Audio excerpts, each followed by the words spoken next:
సరిగ్గా 4 రోజుల కిందట తెలంగాణ, ఛత్తీస్‌గఢ్ సరిహద్దుల్లోని కర్రెగుట్టల ప్రాంతంలో సీఆర్‌పీఎఫ్ భద్రతా బలగాల క్యాంపు దగ్గర త్రివర్ణ పతాకాన్ని ఎగరవేశారు. ఇది జాతీయ పతాకాన్ని ఎగరవేశారు. అది పెద్ద వార్త కాదు.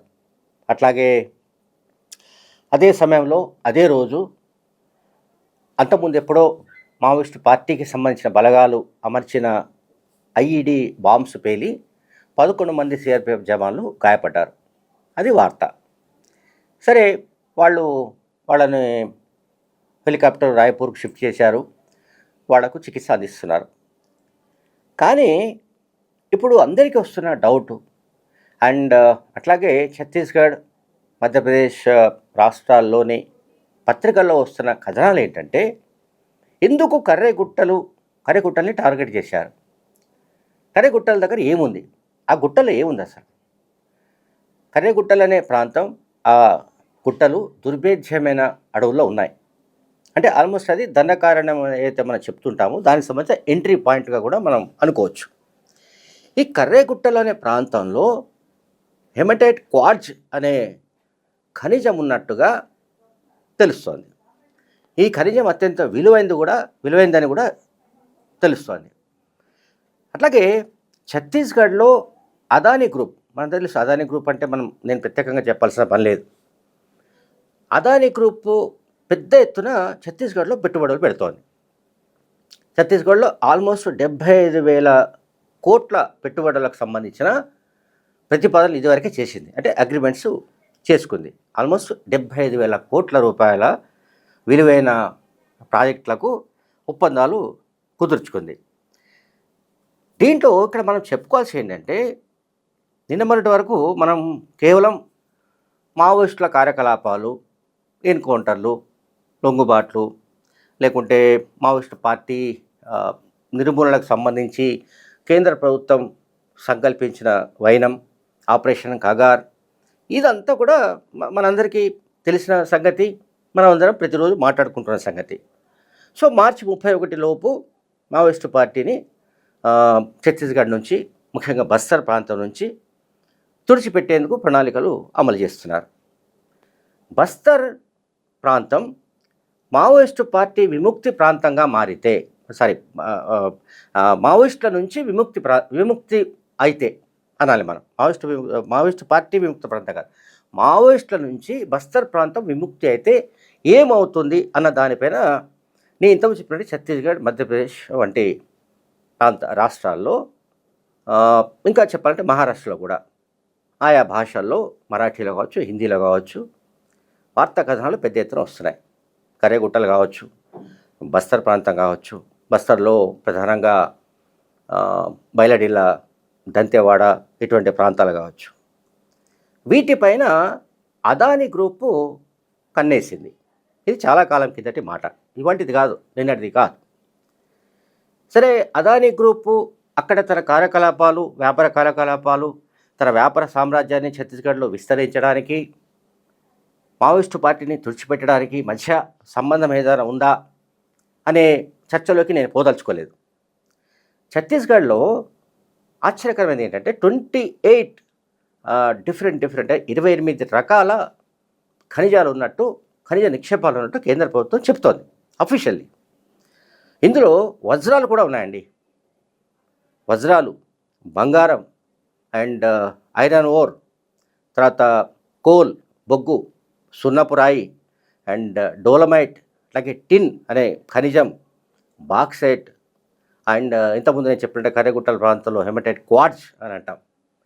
ఇటువంటి ఖనిజాలన్నీ కూడా, అంటే 28 రకాల ఖనిజ నిక్షేపాలతో ఛత్తీస్గఢ్ అత్యంత సంపన్న రాష్ట్రంగా అదానీ గ్రూప్ భావిస్తోంది, కేంద్ర ప్రభుత్వం భావిస్తోంది. అయితే ఇక్కడ ఇటువంటి కార్యకలాపాలు జరపాలంటే అడవుల్లో ఆదివాసులను నిర్వాసితులు చేయాలి, ఆదివాసులను ఖాళీ చేయించాలి, ఆ తర్వాత మైనింగ్ కార్యకలాపాలు, ఇతర ప్రాజెక్టుల కార్యకలాపాలు జరపాలి. ఇప్పటికే మనందరికీ తెలుసు, రాయ్పూర్ అత్యంత ధనిక రాజధానిగా మారుతోంది క్రమంగా. ఛత్తీస్గఢ్ క్యాపిటల్ రాయ్పూర్.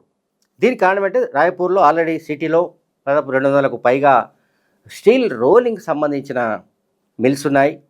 అలాగే దాదాపు 200 స్పాంజ్ ఐరన్ ప్లాంట్స్ ఉన్నాయి. అలాగే 6 స్టీల్ ప్లాంట్లు ఉన్నాయి. 60కి పైగా ప్లైవుడ్ ఫ్యాక్టరీస్ ఉన్నాయి. 35కు పైగా ఫెర్రో ఎల్లాయిస్ సంబంధించిన ఫ్యాక్టరీస్ కూడా ఉన్నాయి. ఇవి కాకుండా 500కు పైగా వ్యవసాయ ఆధారిత పరిశ్రమలు కూడా రాయ్పూర్ కేంద్రంగా దాని పరిసరాల్లో ఉన్నాయి.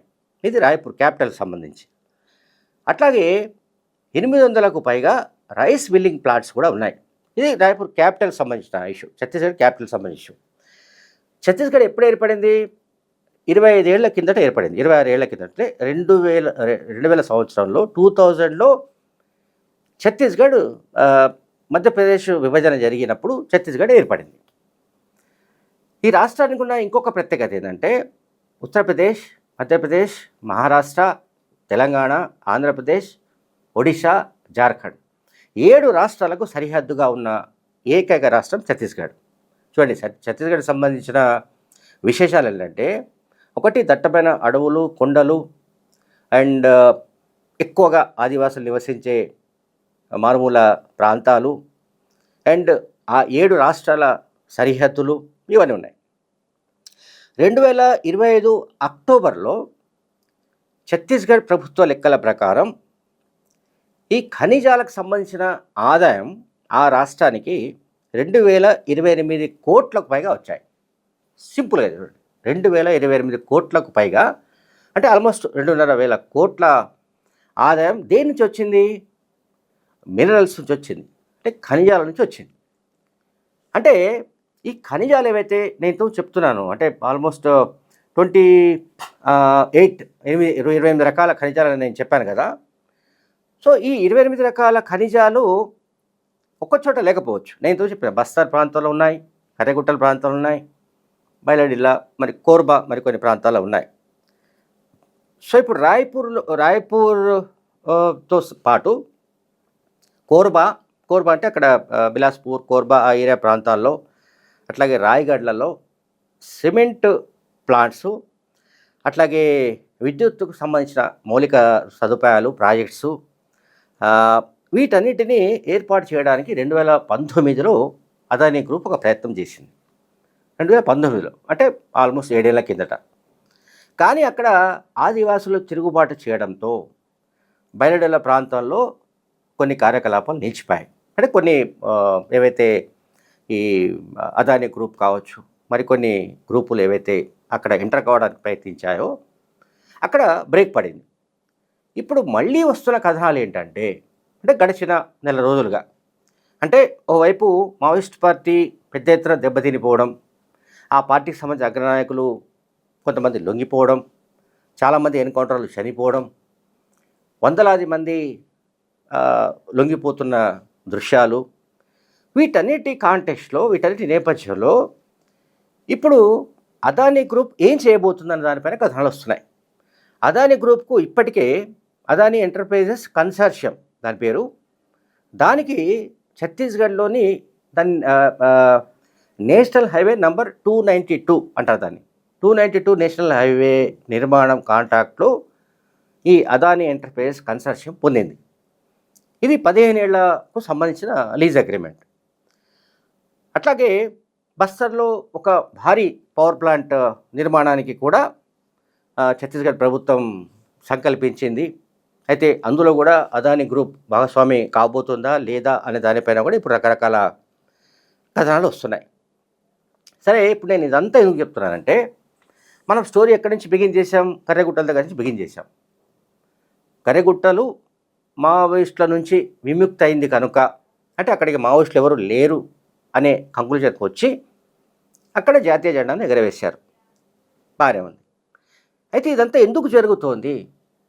కర్రెగుట్టలు కానీ, బస్తర్ ప్రాంతంలోని అనేక ఖనిజ నిక్షేపాలున్న ప్రాంతాల్లో కానీ అదానీ గ్రూపు లేదా ఇతర పెద్ద బడా మల్టీనేషనల్ కంపెనీలు ఎందుకు అక్కడ తమ కార్యకలాపాలు విస్తరించాలనుకుంటున్నాయంటే, దానికి కారణం అక్కడ నేను ఇంతకు చెప్పినట్టుగా వజ్ర వైఢూర్యాలు, బంగారం, బొగ్గు సహా అనేక ఖనిజ నిక్షేపాలు ఉన్నాయి.